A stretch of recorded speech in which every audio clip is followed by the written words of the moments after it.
Bismillahirrahmanirrahim. Assalamualaikum warahmatullahi wabarakatuh. Tolibati kelas 9. Hari ini kita masuki materi yang kedua ya. Materi yang kedua terkait dengan bimbingan karir ya. Antuna bisa lihat ya temanya dari sini. Minatku, sudahkah aku tahu ya. Jadi ini kita akan membahas tentang minat. Apa sih itu minat? Nah, di sini nanti Ibu akan jelaskan mulai dari pengertian, lalu pentingnya minat, lalu cara mengetahui minat kita bagaimana, dan nanti juga akan ada tugas seperti biasa sih usually. Nah, langsung saja ya. Di sini ada beberapa pengertian tentang minat. Minat itu merupakan sumber motivasi yang mendorong seseorang untuk melakukan apa yang diinginkan bila orang tersebut diberi kebebasan untuk memilih gitu. Jadi kalau berdasarkan pengertian yang kotak pertama ini gitu ya, minat itu sumber motivasi loh gitu ya, karena dia yang mendorong seseorang untuk melakukan apa yang dia inginkan gitu. Nah tapi di pengertian lain juga beda ya, agak berbeda ya, bukan berbeda sangat. Nah, jadi kalau di pengertian yang kedua di sini dijelaskan minat itu sangat erat sekali hubungannya dengan perasaan suka atau tidak suka, tertarik atau tidak tertarik, senang atau tidak senang gitu ya. Jadi minat tuh terkait kesukaan gitu intinya ya kalau dari sini. Nah, kalau dari yang kotak ketiga kita bisa pahami bahwa minat seseorang itu dapat berpengaruh pada pengambilan keputusan dalam merencanakan masa depan gitu. Jadi ini kaitan minat itu adalah terhadap keputusan kita untuk perencanaan masa depan gitu kalau dari sini. Nah, kalau yang keempat ini, minat adalah kecenderungan yang agak menetap untuk merasa tertarik pada bidang-bidang tertentu dan merasa senang berkecimpung dalam bidang itu gitu ya. Jadi kecenderungan gitu. Kecenderungan kita untuk tertarik pada suatu bidang-bidang itu minat gitu ya. Minat ini ya, bidang itu kan banyak ya, mungkin bisa tentang akademis, tentang ekstrakurikuler atau kegiatan-kegiatan rumahan. Ya, mungkin antum ada nih yang punya kecenderungan di situ. Seperti itu ya kalau dari pengertian yang ini. Nah, dari terakhir, minat juga merupakan kecenderungan tingkah laku umum seseorang untuk tertarik kepada sekelompok hal gitu ya. Jadi kalau dari pengertian ini kita bisa pahami bahwa minat tuh merupakan kecenderungan kita untuk tertarik kepada suatu hal gitu. Nah, kalau bisa kita simpulkan ya, dari ada sekitar 5 pengertian ini, intinya mungkin yang Antuna bisa ambil kesimpulan gitu ya, adalah minat itu sesuatu yang kita sukai.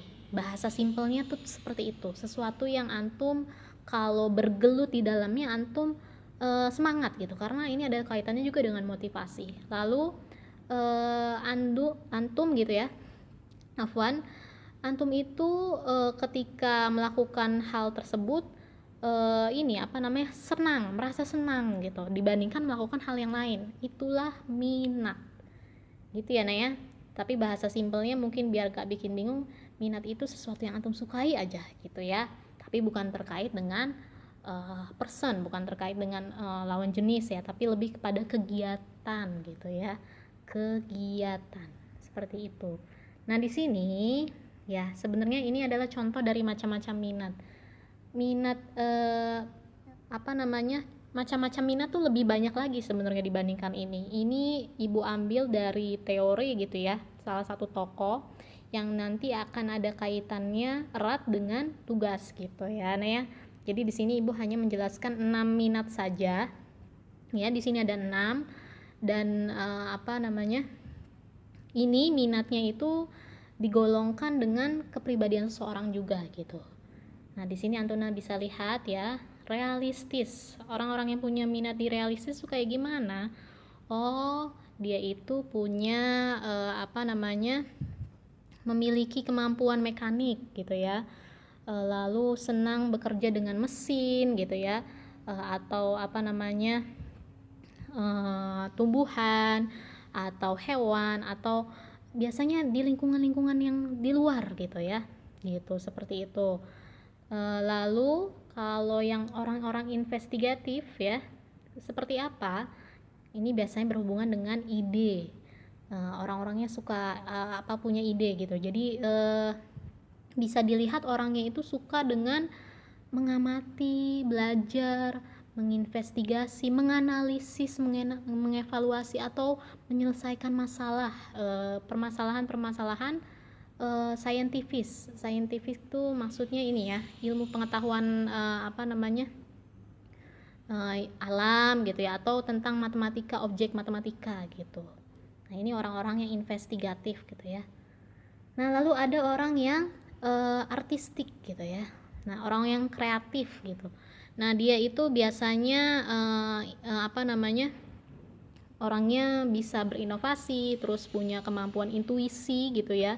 Kemampuan intuisi tuh dia punya imajinasi yang baik gitu ya. Terus suka bekerja di situasi yang tidak struktur gitu, nggak terlalu mengikat, seperti itu ya. Nah, kalau orang-orang konvensional gimana dia?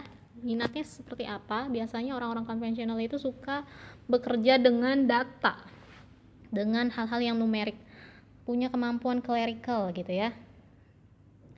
Jadi berkaitan dengan data itu kayak gimana? Misalkan terkait dengan kalau Antuna nanti kuliah gitu ya, jurusan gitu, biasanya terkait dengan ilmu statistik gitu ya.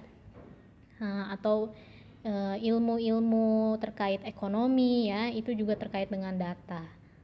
Nah, kalau orang enterprising, nah ini terkait dengan ini ya, biasanya pengusaha gitu, orang-orang yang suka bekerja dengan orang-orang gitu. Kalau tadi kan punya minat ranahnya masing-masing ya, ada yang punya kesenangan minat dalam bekerja secara mekanik dengan mesin, dengan hewan. Nah, kalau yang ini itu lebih kepada dia senang bekerja dengan sekumpulan orang gitu.